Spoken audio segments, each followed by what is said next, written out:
And those were the thoughts of Castle, the best bunny critic in the biz. He seemed to like it. I agree with him. But I'm getting ahead of myself here, so welcome to another LCP movie review. This time I'm going to be reviewing Incredibles 2. Let's do this. 14 years ago, Pixar released a movie called The Incredibles about a family with superpowers, which is basically the Fantastic Four. I know, not an original thought, but it was basically the best Fantastic Four movie that we've ever seen. And by the end of it, superheroes have become illegal, and Incredibles 2 starts right from the ending of the first one, which, to be honest, I don't really remember, because again, it was 14 years ago, but I do remember really liking it. And my general thought is that it is a valiant sequel. It's a worthy successor. Let's get one of the boring parts out of the way, because really it goes without saying, but I feel like I should say it anyway. The animation, as usual in a Pixar movie, is crisp, polished. They have their own style. They've really kind of perfected over the years, because things were a little weird back in the day, especially with humans. But now they've done a really good job of, bringing us the kind of quality animation that we expect from them. And like every Pixar movie that I've ever seen, good for the kids, good for the adults, has a little bit of humor and action for both of them. So, of course, if you have children, you can go see it. If you want to go see it by yourself and you're an adult, go ahead, because you're going to get that excellent Pixar fun for all ages feel. I don't have a lot of negativity to throw at it, but I will say that Dash is not a very compelling character. In fact, he's really the only one without an interesting narrative to go along with him. And he's used mostly as comedic relief, but I didn't really find him that funny. He was a little tryhard. He reminds me of a low-rent Michelangelo from the Ninja Turtles, because while the other Ninja Turtles generally have more interesting stories, Dash is kind of just thrown there to be quirky and funny. But the thing is, Michelangelo, even when he's only doing that, is endlessly more entertaining than Dash. And with that said, I have not read any Ninja Turtles comics and whatnot, so maybe he has some great stories in those. And the other thing that I've seen criticized about the movie is the main villain, Screenslaver. And I don't actually think that Screenslaver is a really bad villain. I don't think it's I don't think it's a villain problem at all. With that said, I don't think Screenslaver is an awesome villain either. I think that it's kind of just, in there. Fine. It's a fine villain. Screenslaver's motivations are very personal to that character. And while, sometimes it can be a little silly, I don't think that a villain needs to have this fantastic plot, because honestly, villains are a little bit crazy, so it makes sense for their plans not to make a whole lot of sense, although this mostly made sense. But with that said, I actually like the way Screenslaver was introduced, because I like when a villain isn't really seen at first, and Screenslaver does a few little things before Screenslaver even comes onto the screen, and I actually like that because it made Screenslaver feel a little bit more menacing.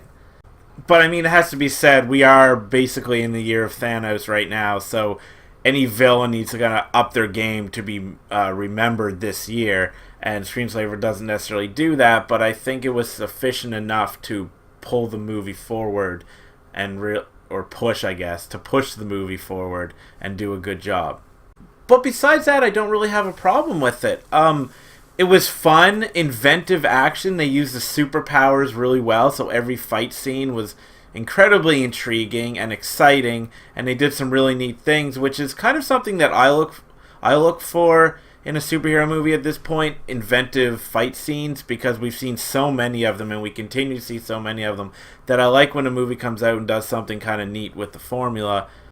And while Incredibles 2 doesn't really bring anything new to the genre as a whole, I do feel that the battle scenes were enthralling. They were a good time. I was never bored during them.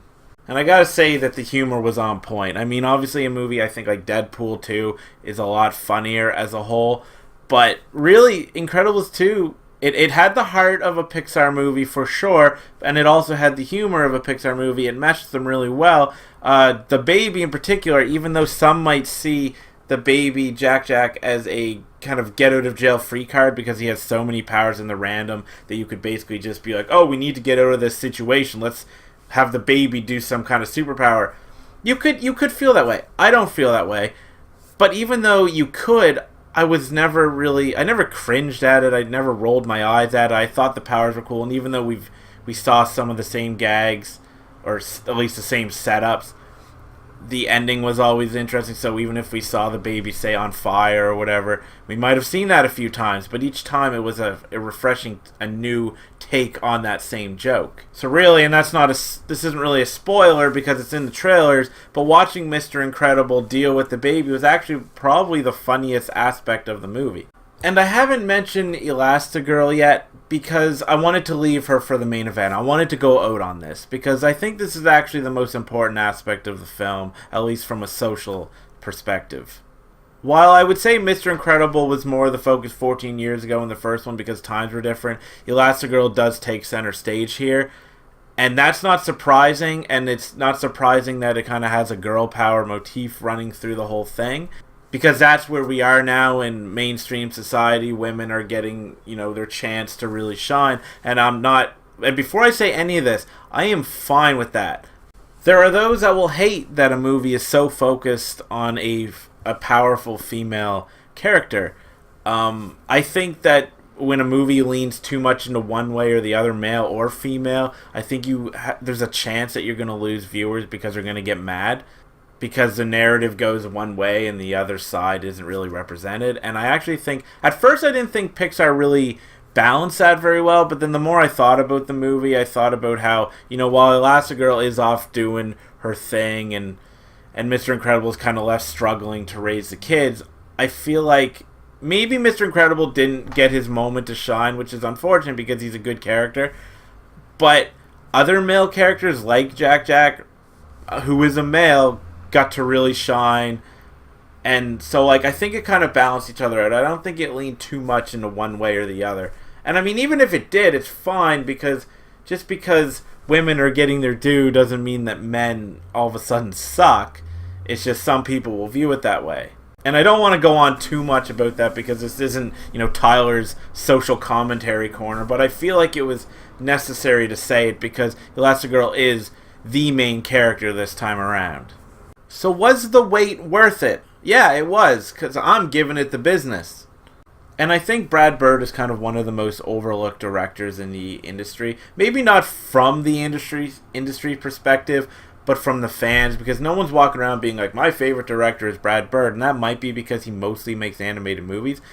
But he's really one of the more consistent directors working today, and Incredibles 2 does show that. So while the plot is kind of standard for a superhero movie, I think everything around it heightens it to a degree that if I had to make a call, and I don't have a list of Pixar movies in front of me right now, this is easily top 10 Pixar movie at all time, maybe top 5, but that's stretching it a little because they almost make a great movie every year. So what do you think of Incredibles 2? Do you agree or disagree with me and Castle? Leave a comment in the comments below. Let us know what you think. I'm Tyler. See ya.